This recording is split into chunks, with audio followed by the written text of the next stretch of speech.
السلام علیکم ورحمۃ اللہ، بسم اللہ والصلاۃ والسلام علی رسول اللہ۔ سوال آ گیا جی، غریب حدیث کا کیا مرتبہ اور مقام ہے؟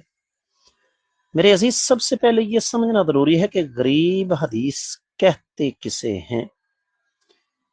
غریب حدیث اس کو کہتے ہیں کہ جس کے بیان کرنے والے راویوں کے طبقات میں سے کسی ایک طبقے میں ایک راوی اکیلا رہ جائے۔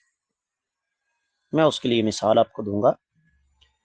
سب سے بڑی مثال صحیح بخاری کی سب سے پہلی حدیث، انما الاعمال بالنیات، اعمال کا دار و مدار نیتوں پر ہے۔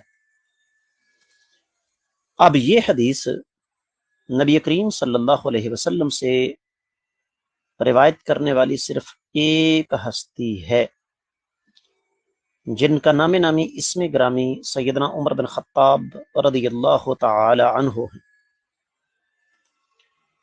اب سیدنا عمر رضی اللہ تعالی بلکہ سیدنا عمر رضی اللہ تعالیٰ عنہ سے روایت کرنے والے بھی ایک ہی تابعی ہیں۔ اب حدیث تو غریب ہے، لیکن میرا ایک سوال ہے آپ سے کہ حدیث صحیح بخاری میں آ گئی اور حدیث بھی بڑی معروف ہے، آپ بھی اچھی طرح جانتے ہیں انما الاعمال بالنیات، تو کیا اس بنیاد پر آپ اس حدیث کو مردود قرار دیں گے؟ یقینی طور پر نہیں۔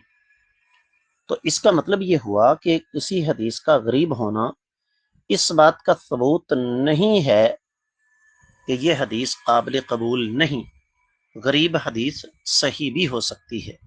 امید ہے کہ انشاءاللہ آپ کو سمجھ آ گئی ہوگی۔ واللہ اعلم۔